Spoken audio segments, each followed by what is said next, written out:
What if the final frontier isn't just a place, but a veil? And what if, for decades, the people sent to peer beyond it were told to look away? Since the dawn of human spaceflight, astronauts have stood as icons of courage, science, and achievement. We remember the slow-motion strides across lunar soil, the glint of Earth through a capsule window, the silence of space interrupted only by breath and radio crackle. These images are etched into our collective memory. But just outside the frame, beyond the official transcripts and archived footage, lies another story, one few are willing to tell. This is a story not about aliens or conspiracies. It is about silence, about trained observers, engineers, pilots, scientists who reported what they saw only to be met with protocol, blackout, or denial. It's about the moments when mission control went quiet, when tapes disappeared, when astronauts' return changed, not just by what they saw, but by what they were told not to share. It started early. Even before men left Earth's atmosphere, stories surfaced. Objects pacing test flights, discs caught on military film, strange signals recorded and quickly classified. By the time the Mercury, Gemini, and Apollo programs launched, protocols were already in place. Sightings of unknown craft were to be reported through separate channels, then sealed away. The public heard nothing. The astronauts kept quiet. Most of them did.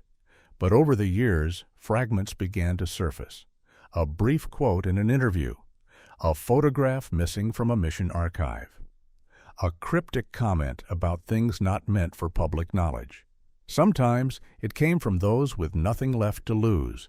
A final interview, a deathbed confession, a moment of honesty too powerful to ignore. Across both American and Soviet space programs, the pattern repeats. Cosmonauts returning from orbit with shaken voices. NASA missions with missing footage and unexplained silences. Debriefings stretching weeks beyond protocol. Stories too consistent to dismiss, yet too unsettling to acknowledge. We live in a world that craves certainty, especially from those we hold as heroes. And perhaps that's why these stories were buried, not out of malice, but fear. Fear that wonder might turn to panic. That awe might give way to questions science wasn't ready to answer. Yet now, as we prepare to return to the moon, to reach for Mars, to live not just as visitors, but as citizens of space, the silence grows harder to maintain. Because the people who were there, the ones who saw, are beginning to speak. And what they're saying suggests we've only scratched the surface of what space has to reveal. This series is not an expose, it is a meditation on memory, on mystery, on the limits of perception and the weight of secrets. Each chapter draws from testimonies, transcripts, and events that were once public, then quietly forgotten. We revisit them not to declare absolute truths, but to ask better questions. To wonder as adults what it means when those we trust with the stars begin to whisper of things beyond the stars. Not everything can be explained, but not everything should be ignored. We begin where silence first fell, where voices went quiet at the edge of the void, where history was edited and mystery left in its place. We begin with Apollo 17 and what its crew may have seen on humanity's last walk upon the moon. It began as a routine transmission crackling across the vast gulf between Earth and the moon. December 1972. Apollo 17. The final footsteps of humanity on lunar soil. Commander Eugene Cernan and geologist-astronaut Harrison Schmitt were navigating the Taurus-Littrow Valley on their second moonwalk, mapping craters, collecting samples, speaking in measured tones to mission control. Then, something changed. "There's something reflecting light on the crater rim," Schmitt said. "I'm going to investigate." And then, nothing. For 11 minutes, the line went dead. In a mission where every breath and heartbeat was monitored, silence reigned. The official logbooks skipped over the gap. No explanation, no mention, just missing time. Decades later, fragments of that silence were recovered. Audio snippets buried in classified reels, pieced together by restoration experts. In the garbled audio, Schmidt's voice breaks through. "This is artificial. Gene, look at the geometry. This isn't a natural formation." Cernan's reply was terse, almost anxious. "Houston, we need guidance on this." Over. Whatever they saw, it was enough to pull two of the most disciplined men in NASA's ranks out of calm routine and into unspoken urgency. But the silence extended beyond the audio. Of the 400 photographs Schmidt took during that moonwalk, 13 frames disappeared. Not blurry, not black, just gone. The exact stretch of film that covered the lost minutes. NASA would later say the frames were overexposed, yet every other overexposed image from the Apollo era was archived, cataloged, and preserved. Why were these different? Years passed. The story faded. Until one day in 2010, Cernan gave a rare interview. He chose his words with care. "We saw things up there that were matters of national security," he said. "I took an oath, and I kept it." But the universe is full of surprises, and some of those surprises are very close to home. Schmidt, trained as a geologist, remained more guarded. He alluded to formations that defied geological explanation but refused to elaborate. Some former NASA staff later revealed that Schmidt's post-mission debriefing lasted 2 full weeks, nearly 5 times longer than standard, conducted in isolation. And then there was the fire. In 1976, a blaze consumed a NASA storage vault housing the unedited film reels from Apollo 17, a facility built to resist fire with suppression systems, backups, redundancies. It had never had an incident in over a decade. No foul play was reported. No files were recovered. The timing was uncanny. The contents irreplaceable. Gone was the only raw visual record of humanity's last walk on the moon. What did they see? Some say it was an illusion, a trick of shadow and light. Others speak of structures, of angles too precise for geology, of technology embedded in the ancient dust. The truth remains unreachable, locked behind silence, oath, and loss. But the questions persist, echoing louder with each new mission, each new generation sent skyward. Why did communications go dark? Why were key images lost? Why did trained astronauts, men of science, speak in hushed tones for the rest of their lives? And why, in all the years since, has no mission returned to that exact location? Perhaps it's coincidence. Or perhaps, in that last walk on the moon, humanity stepped too close to something it wasn't meant to find. In silence, the moon kept its secret. But Earth remembers the missing words.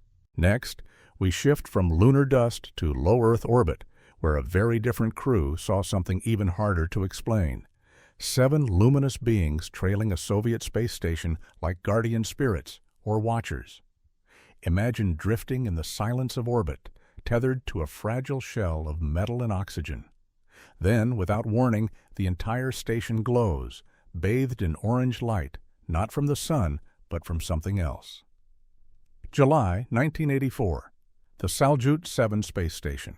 3 Soviet cosmonauts, Leonid Kizim, Vladimir Solovyov, and Oleg Gatkov, were midway through their mission when the light appeared. It filled the station, warm, radiant, surreal. They rushed to the portholes. What they saw outside would never make it into any official Soviet report. 7 figures floating in formation, humanoid in shape, towering 80 feet tall at least. Wings unfurled behind them, halos glowing like plasma. The cosmonauts, trained to observe, to measure, to never panic, stood in stunned silence. For 10 minutes, the beings kept pace with the station, moving with grace, as if aware they were being watched. Then they faded into the void. Mission Control was notified. The cosmonauts were ordered to undergo psychiatric evaluation. The official line: nothing happened. delusion, stress, fatigue. But 12 days later, the crew doubled. 3 more cosmonauts arrived.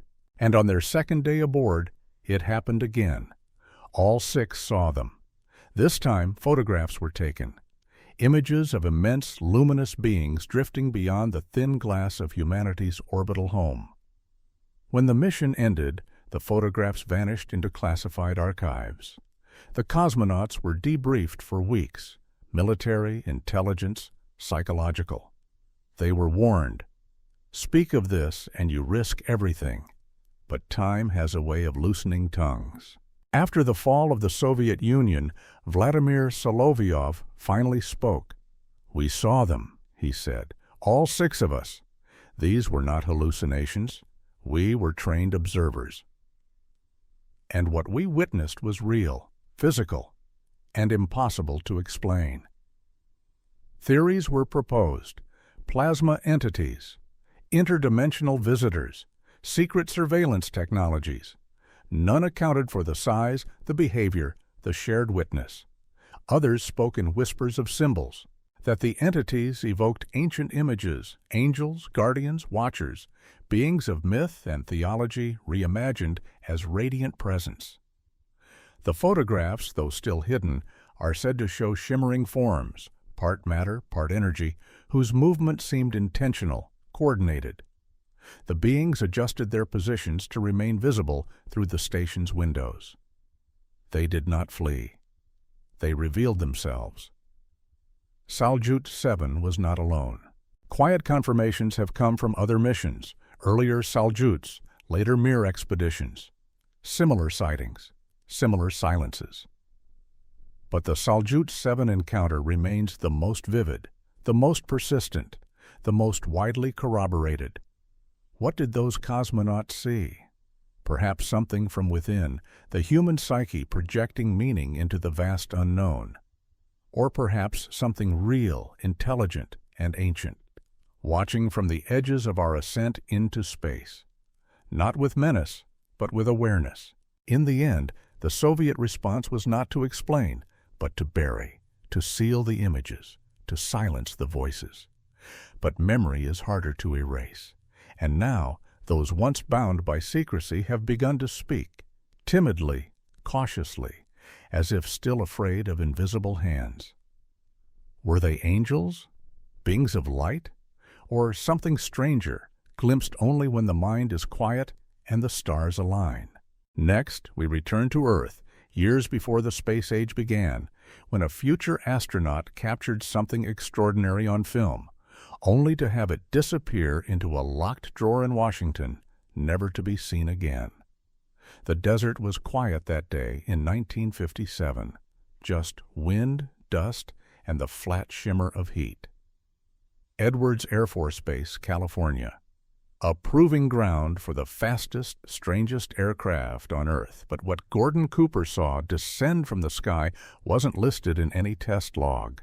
Cooper wasn't an astronaut yet. He was a test pilot, managing flight operations at the edge of known engineering. That morning, as cameras rolled for a standard evaluation, something metallic and disc-shaped entered view.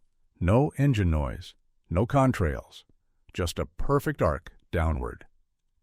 The craft deployed landing gear, touched the dry lake bed, and paused. Observers on the ground stared, motionless. Then, as quickly as it had come, the object lifted off, vertical acceleration, no sound, and vanished. The whole thing was caught on high-resolution film. Cooper developed the footage himself. Frame by frame, it confirmed what his eyes had seen.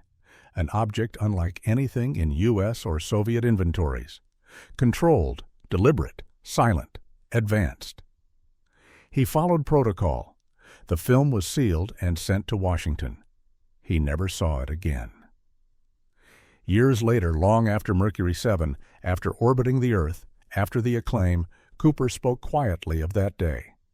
"We filmed a craft of unknown origin," he said. "It was real. It was mechanical, and it was never returned." But that wasn't the last time he saw something inexplicable. In 1963, aboard the Mercury Atlas 9 capsule, Cooper orbited alone.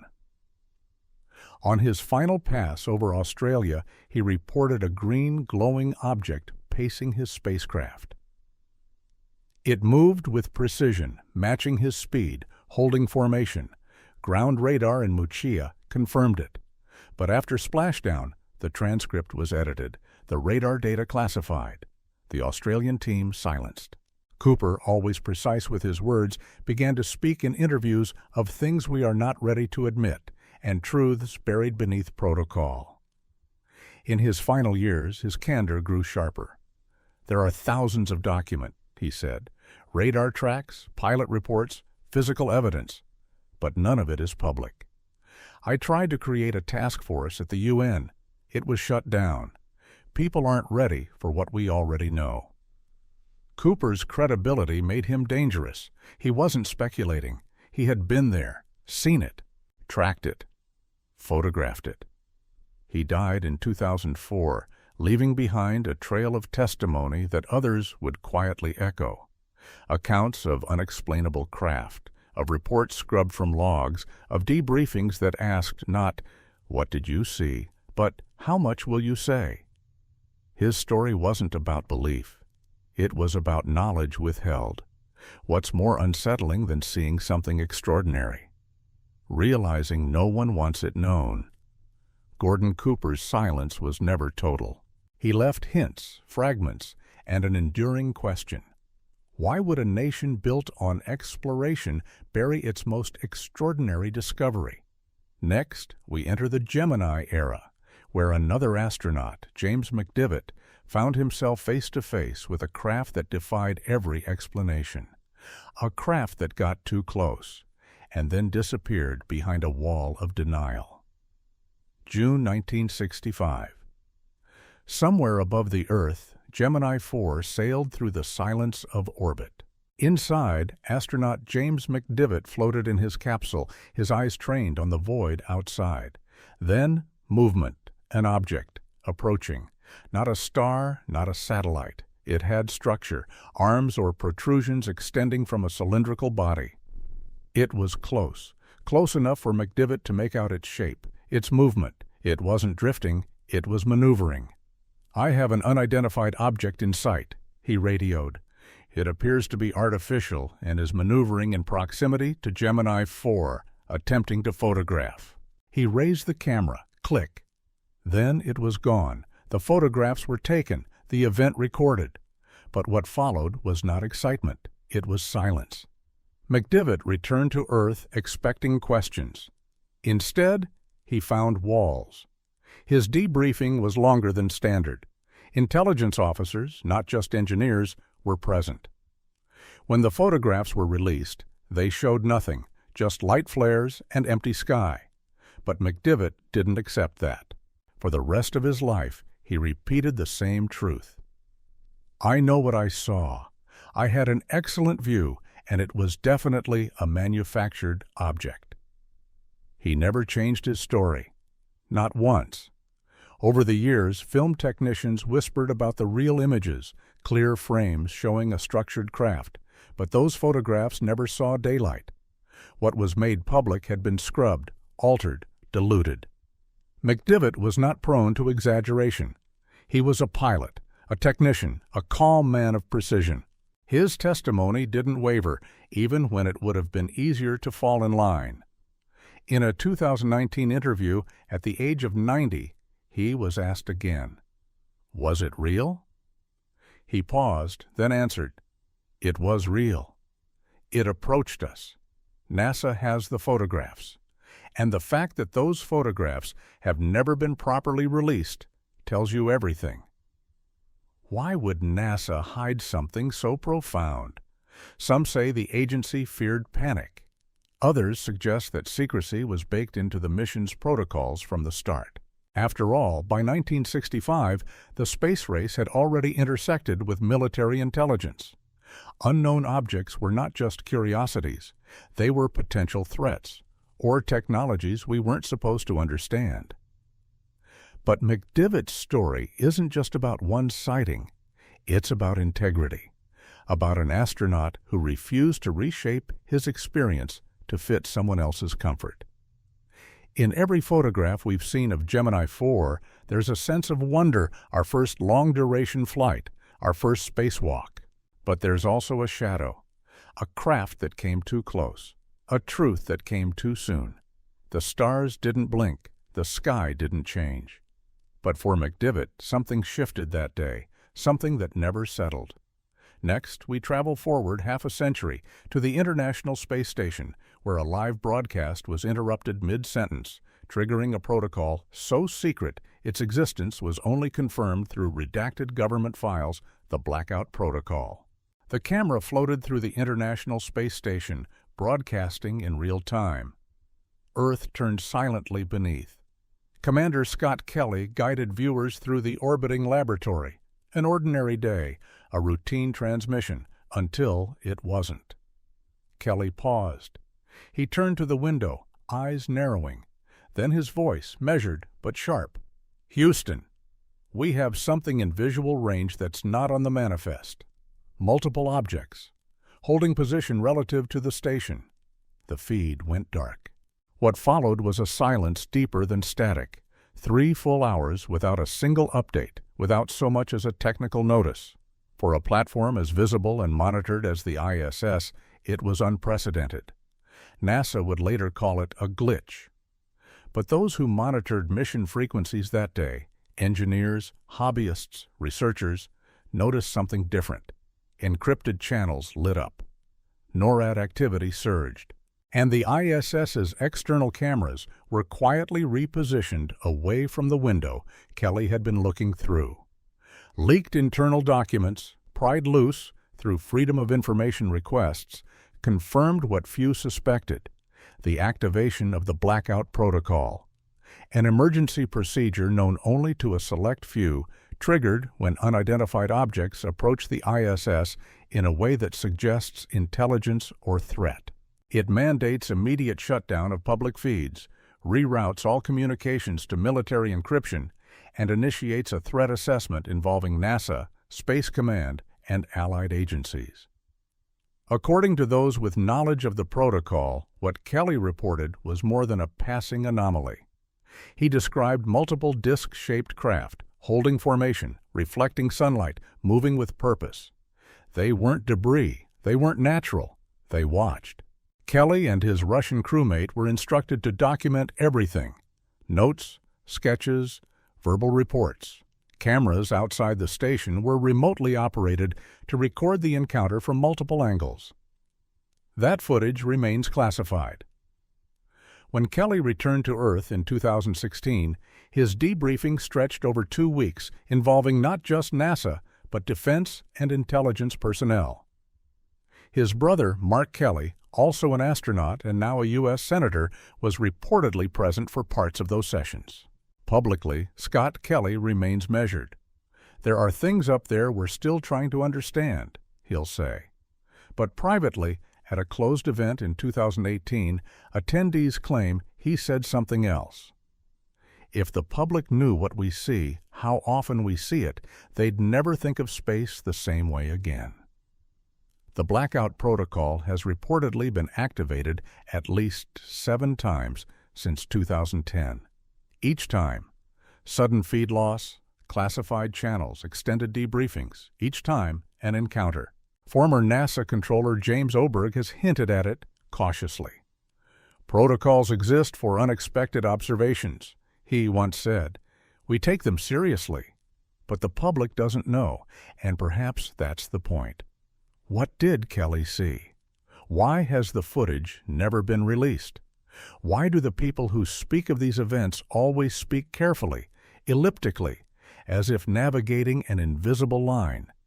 Maybe because that line was drawn long ago, between what can be known and what must be denied.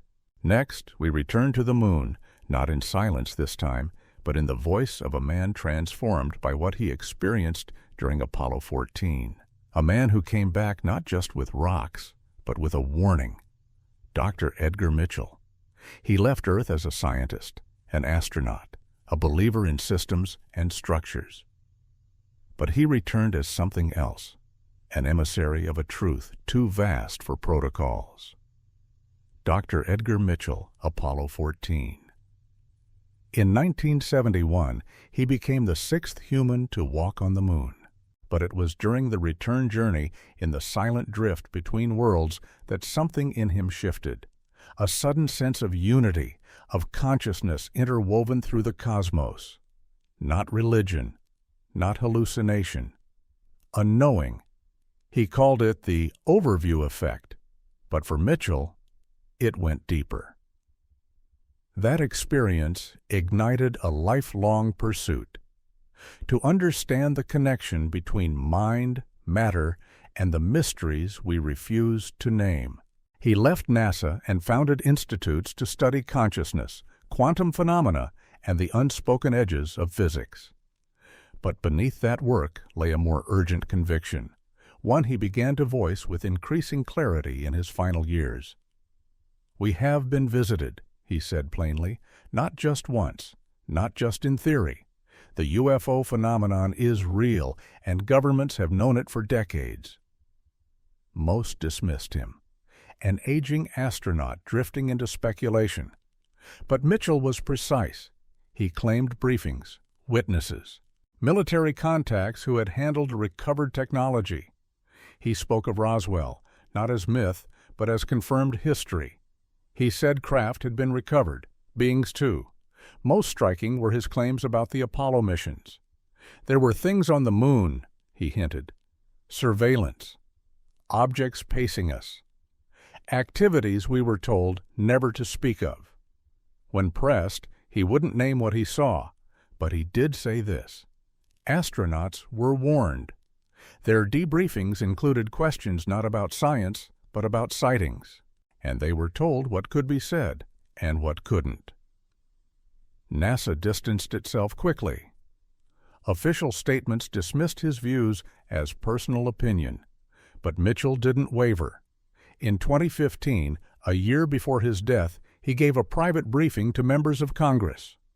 Witnesses said he presented testimony, documents, and appeals. He called the cover-up the most significant in human history. He warned of danger, not from the phenomena themselves, but from our own refusal to face them. "We're being visited," he said in his final major interview, "and the evidence is overwhelming. The only question is, what are we going to do about it?" Friends say he faced pressure, quiet visits, veiled warnings. Still, he didn't back down. To some, Mitchell's journey was spiritual. To others, deeply rational. But to all who listened carefully, his message was clear. Humanity is not alone, and our institutions have chosen silence over readiness. He died on February 4, 2016, not bitter but resolute. Edgar Mitchell's legacy lies not just in lunar footprints, but in the courage to ask what lies beyond sanctioned knowledge, to trust experience over expectation. He once said, "There is no evidence of humans being the highest intelligence in the universe, except our own arrogance." Next, we turn to one of the most astonishing pieces of visual evidence ever captured in space. A glowing tether, a broken line, and dozens of pulsing, disc-shaped objects that should not have been there at all. It was meant to be an experiment in electromagnetism, a simple test of physics, not a revelation. February 25, 1996. Space Shuttle Columbia, mission STS-75. Astronauts deployed the tethered satellite system, a 12-mile-long conductive wire designed to generate electricity by interacting with Earth's magnetic field. The tether unspooled slowly, stretching like a silver thread against the blackness of space. Then, without warning, it snapped. The satellite drifted away, glowing faintly as it tumbled. Cameras aboard Columbia tracked it, zooming in to capture the anomaly. And that's when something even stranger appeared. Surrounding the tether, dozens, maybe hundreds of luminous objects, circular, semi-transparent, pulsing with internal light. They moved with deliberate grace, passing behind the tether, rotating, adjusting course. If the tether was 12 miles long, these objects were miles in diameter. The footage streamed live on NASA Select TV. Viewers across the world watched in stunned silence. Astronauts aboard Columbia commented on the objects, calling them very distinct, noting their varying velocities. Then the feed was cut. NASA's explanation came quickly. Ice particles, debris, camera tricks. But the footage told another story. Independent analysts reviewed the video frame by frame. The objects weren't near the lens. They were behind the tether, confirming massive scale. They rotated uniformly, many with a dark notch, like a keyhole, always positioned in the same place. Ice doesn't do that. Dr. Jack Kasher, a physicist and image analyst, published his findings. The objects violated known principles of optics and orbital mechanics. They were large, distant, and moved with intelligent coordination. Other experts, like Mark Carlotto, confirmed the inconsistencies. These were not lens flares, not artifacts, and certainly not ice. What's more, Columbia's crew, though cautious, made subtle references in later interviews. Commander Andrew Allen said only, "There were some interesting observations made during that mission," and refused to elaborate. In the decades since, the tether footage has become a Rosetta Stone for serious researchers, one of the rare moments when raw, high-quality video of unexplained phenomena slipped past the gatekeepers before it could be buried. NASA never revisited the incident. The tether experiment was not repeated. But the questions remain. What attracted these objects to an electrical experiment in orbit? Were they always there, invisible until coaxed into visibility by human technology? Or were they drawn by something else, by the tether itself, by our reaching out? Perhaps most unsettling is the silence that followed. No acknowledgement, no follow-up, as if the footage spoke too clearly. The video is still out there, available, untouched by official revision. A glimpse of something vast and watching. Next, we revisit Apollo 11, the most celebrated mission of all. But behind the iconic words and grainy images lies another truth, one carried for decades in the quiet conscience of Buzz Aldrin, and finally revealed through a trembling voice and a polygraph needle. July 1969. Apollo 11 hurtled toward history. 3 men enclosed in metal, drifting through the black, carrying the hopes of a planet. Among them, Buzz Aldrin, pilot, engineer, and soon to be the second human to walk on the moon. But between liftoff and landing, something happened that never made the headlines. Midway through their journey, the crew noticed an object. Bright. Moving. Pacing their spacecraft with uncanny precision. Aldrin has always been careful when recounting the moment. Publicly, he offered the standard explanation, probably a detached panel reflecting sunlight. Nothing unusual, but in private, he told another story. In 2018, decades after that flight, Aldrin underwent a polygraph examination, part of a study on astronaut experiences and extraordinary claims. The questions were direct. The responses were monitored, analyzed, recorded. Did he see an object following Apollo 11? Yes. Did he believe it was a detached panel? No. Did it appear to be under intelligent control? Yes. The polygraph results showed no signs of deception. More revealing was his answer to the question. Had NASA instructed him not to discuss certain details? Aldrin answered yes, truthfully. And then came the most haunting question of all. Had he seen evidence on the moon of prior non-human presence? Again, Aldrin said yes, no deception detected. He didn't elaborate. He couldn't, but his stress levels spiked as the questions probed deeper.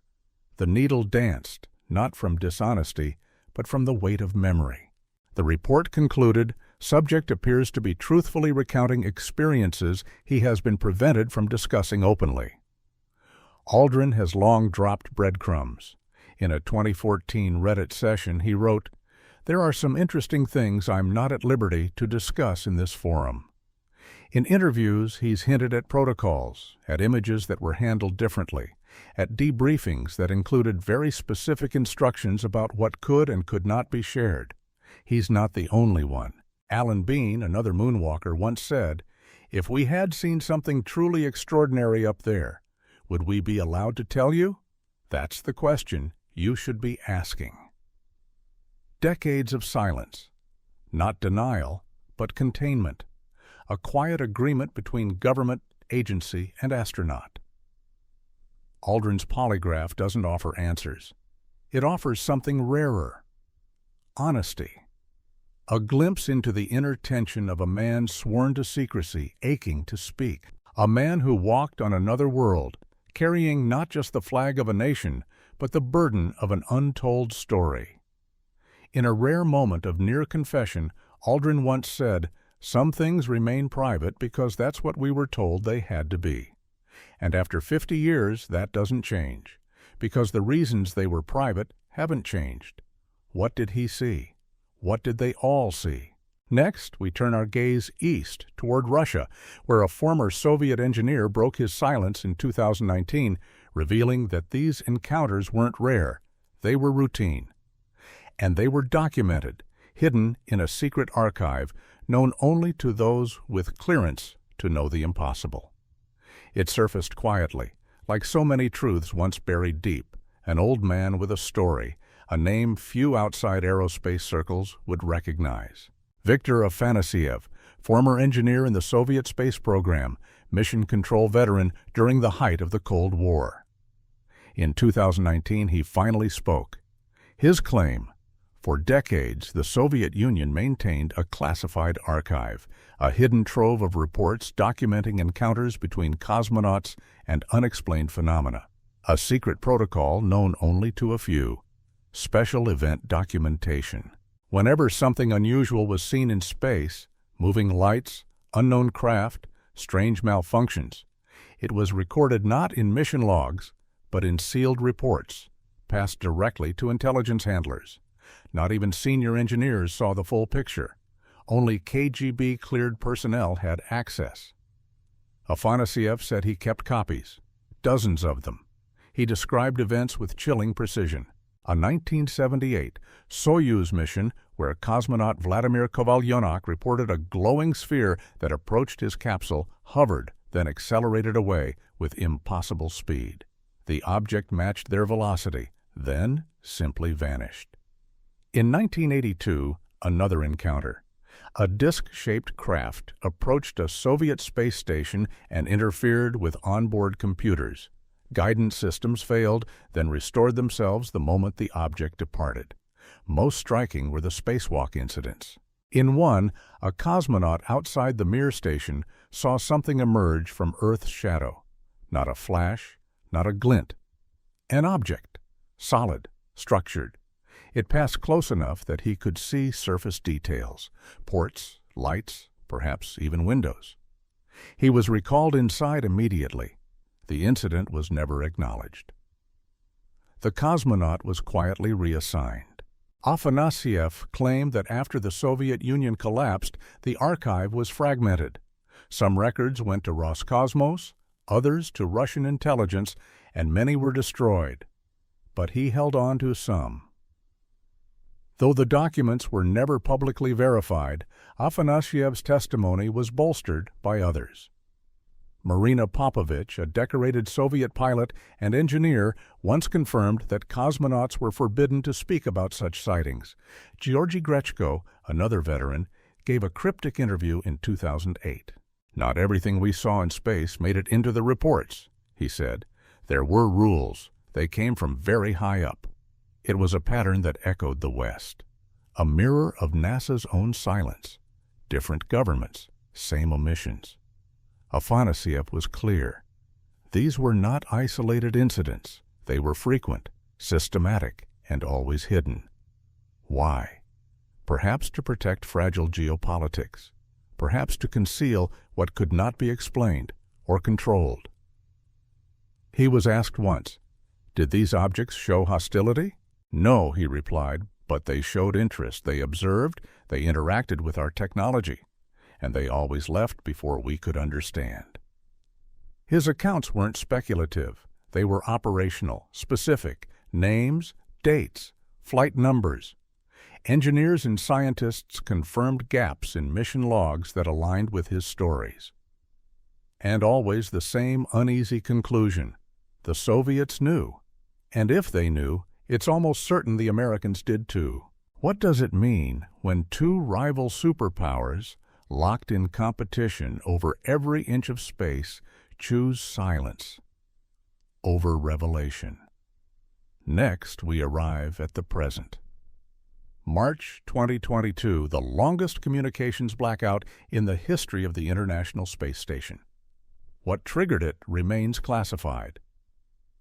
But what followed reveals more than any official statement ever could. It happened without warning, March 2022. A quiet disruption that on the surface looked like a glitch. But to those watching closely, it signaled something else entirely. For over 7 hours, the International Space Station went dark. No live feed, no telemetry, no routine updates. NASA and Roscosmos fell silent. Even independent data streams, usually immune to official spin, froze in time. The explanation? A routine software update. But people who track the station for a living, amateur radio operators, spaceflight analysts, weren't convinced. The timing didn't fit. The behaviors didn't match. And then the leaks began. It started with whispers. That a Progress resupply ship during docking had detected an object. Not debris, not a glitch. Something real, unlisted, untracked, and uncomfortably close. Crew members reportedly saw it too. From the cupola module, through reinforced glass, several astronauts observed an object holding position relative to the station for hours. It moved with precision, intelligent flight. It wasn't drifting, it was watching. The blackout protocol was triggered again. Encrypted communications replaced public chatter. External cameras were remotely redirected. The object was recorded from multiple angles, but none of that footage has surfaced. Mission Commander Thomas Marshburn never spoke publicly about what happened. His post-mission debriefing lasted over 3 weeks, far beyond normal. Shortly after, he retired. No fanfare, no explanation. ESA astronaut Matthias Maurer offered a careful statement. There are situations in space that fall under international security protocols. I'm not authorized to discuss them.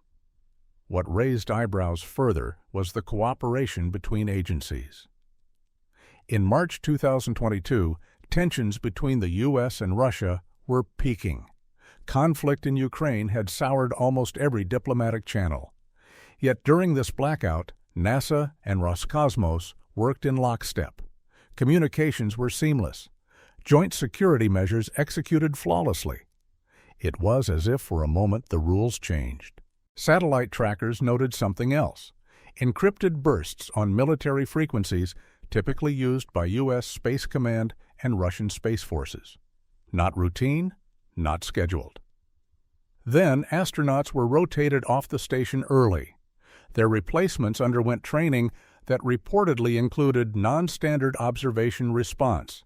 In other words, what to do when something appears that shouldn't be there.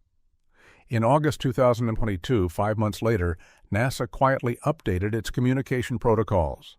A new clause: any crew observation of unidentified phenomena must be reported through classified channels and is not to be discussed publicly without authorization. No press conference, no headlines, just a new rule in an old book. What happened that March day? We don't know. But the response tells us something did. Something unprecedented. Something the entire world, divided by politics, agreed should remain hidden. And perhaps that's the most revealing detail of all. When faced with the unknown, even enemies fall silent together. Next, we begin to gather the threads. 10 cases across decades, across nations, across generations of explorers. We've heard their whispers, seen the gaps, felt the weight of what was never said. Now we ask the questions that remain. Why the silence? And what truths lie just beyond the veil of official memory? They span 6 decades. 10 stories told in fragments, in half-whispers, in silences more profound than speech. From the moon's cratered rim to the glow of a shattered tether, from Soviet portholes bathed in orange light to the quiet confession of an astronaut long past his prime. What binds them is not simply what was seen, but how it was erased. Apollo, Gemini, Mercury, Saljut, Mir, ISS. Different missions, different flags, the same pattern. Trained observers, pilots, engineers, scientists encounter something they cannot explain. They report it, they document it. Then they are told to forget. Photographs vanish. Audio tapes are lost in fires. Footage goes missing, or worse, altered beyond recognition. Missions are scrubbed from public memory. Debriefings stretch for days, weeks. And those who speak risk careers, pensions, reputations. Some wait decades. Then, as the weight of silence grows heavier than the fear of breaking it, they begin to talk. In cryptic interviews, in private memoirs, on deathbeds. We hear it again and again. I saw something. They told me not to speak. It wasn't just me. We've seen polygraph results confirming the truthfulness of extraordinary claims. We've reviewed internal documents acknowledging protocols for encounters with unknowns. We've watched high-definition footage beamed directly from space, showing objects that defy physics and vanish without a trace. Yet the public story remains unchanged. Space is empty. Nothing to see? Why? Some say panic. That the truth would shatter worldviews, ignite fear, disrupt religion, collapse the fragile trust in the systems that protect us. Others believe it's control. That knowledge is power, and power prefers silence to uncertainty. Perhaps it's something more human, the refusal to admit that we don't have all the answers. That beyond our maps and missions, there are still things watching, waiting, or simply passing by. But something deeper lingers beneath these stories. The shared sense across generations of astronauts that space is not simply a place, but a mirror. One that reflects not just who we are, but what we choose to see, and what we refuse to see. For every public hero, there is a private witness. For every sanitized transcript, a redacted truth. And somewhere between the lines, we glimpse the outline of a story too large for protocol. One of presence, of visitation, of a universe more alive than we dared imagine. As we now prepare to return to the moon, to step onto Mars, to build habitats in orbit, and live among the stars, these questions return, louder than ever. Will the next generation of spacefarers inherit this silence? Or will they be allowed to speak? Perhaps in the end, the story isn't about what's out there, but what we're willing to admit is already here. Next, in the epilogue, we gather the echoes of what's been revealed. We reflect not just on sightings or secrets, but on what it means as a species to face the unknown, and whether we are ready to listen to those who've already been there. They've left us a trail, faint, scattered, but unmistakable. Fragments of testimony, missing frames, hushed interviews. Faces lined not by the strain of zero gravity, but by the gravity of what they could not say. What connects all these astronauts and cosmonauts isn't just their proximity to the stars, it's the burden of memory. Not the kind that fades, but the kind that burns. The kind you're told to silence. From the first steps on the moon to the slow arcs of satellites high above Earth, the story has repeated. Trained men and women saw something, and someone, somewhere, decided the world wasn't ready to know. But we're not talking about myths or conspiracies. We're talking about engineers, scientists, test pilots, men who strapped themselves to rockets and rode fire into the sky. These were not dreamers. they were doers.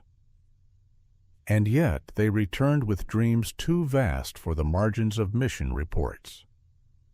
Buzz Aldrin said, "There are things I'm not at liberty to discuss." Edgar Mitchell said, "We've been visited." Gordon Cooper died saying, "We have the evidence, we just won't release it." Their voices are joined by Russian counterparts, Kazim, Solovyov, Popovich, each carrying the same coded silence. Not denial, not delusion, but a shared look behind the curtain. And behind that curtain, something moved. The cover-ups, the missing footage, redacted documents, sealed archives aren't just bureaucratic quirks. They are artifacts of an intentional forgetting, a collective decision made behind closed doors to curate our understanding of space. But silence is fragile, and now it cracks. Because the sky has changed, satellites scan every horizon, civilian spacecraft join the orbit, private cameras watch the heavens, and people talk. The Blackout protocol? Confirmed. The tether incident? Still unexplained. The angelic beings outside Saljut 7? Corroborated by 6 witnesses who risked careers to speak. Something is shifting, not just in what we see, but in what we are willing to ask. What if we're not alone? Not in some distant galaxy, but here, around us, watching, waiting, or simply sharing this fragile corner of the cosmos? What if the truth has been known all along, not by everyone, but by enough? And what if we've already been told, through stories, warnings, nervous laughs in interviews, but we chose not to hear? This is not a call to panic. It is a call to wonder. To listen when those who've risked everything whisper about things just beyond our reach. To imagine that space is not empty but inhabited in ways we may not yet understand. And to ask ourselves not whether we believe, but whether we're ready. The final chapter awaits. Next, the epilogue. We return to Earth, not with answers, but with a question that may define our future as explorers, as listeners, and as a species reaching into the dark with open hands. What if they were never trying to hide the truth? What if they were simply trying to protect us from it? The silence that surrounds these stories isn't just institutional, it's deeply human. A reluctance to confront what lies outside the framework we've spent centuries building. Not just science, not just belief, but certainty. And yet the pattern holds. From the moon to low Earth orbit, from military test sites to modern space stations, trained observers have reported the impossible. They weren't seeking attention. They had everything to lose. And still, they spoke. They told us about lights that danced with purpose, shapes that hovered, followed, vanished. Beings that floated beside steel walls, too large and too graceful to be imagined. Objects that defied physics, then defied explanation. They told us about missing footage, redacted logs, closed-door debriefings, and oaths that extended beyond the grave. And when asked what they saw, most said the same thing. I can't tell you. But in their pauses, in the tension beneath their carefully chosen words, something else emerged, a kind of sorrow. Not just for what they couldn't say, but for what we might never ask. Because this isn't a story about aliens. It's a story about us. About how we handle the unknown. How we respond when confronted with something that doesn't fit. Do we ignore it, deny it? Or do we listen, knowing it might change everything? The astronauts in these stories weren't just scientists or explorers. They were witnesses to something we still don't understand. And in their silence, they left behind a kind of map, one not drawn with coordinates, but with questions. What is watching us? Why does it reveal itself only at the edge of vision, the edge of understanding? And why, after all these years, does the silence remain? Perhaps the real answer isn't out there. Perhaps it's in us, in our readiness to ask without fear, to listen without prejudice, and to accept that some truths arrive not as declarations, but as echoes. The final frontier was never just space, it was always knowledge, and the courage to face what we might find. We are entering a new era. Missions to Mars, permanent stations on the Moon, private ships venturing farther, faster, freer than ever before. But the silence will follow unless we choose otherwise. The men and women who've been to the edge of the known are trying to tell us something. Maybe it's time we listened, because the sky is full of stories, and we've only just begun to hear them.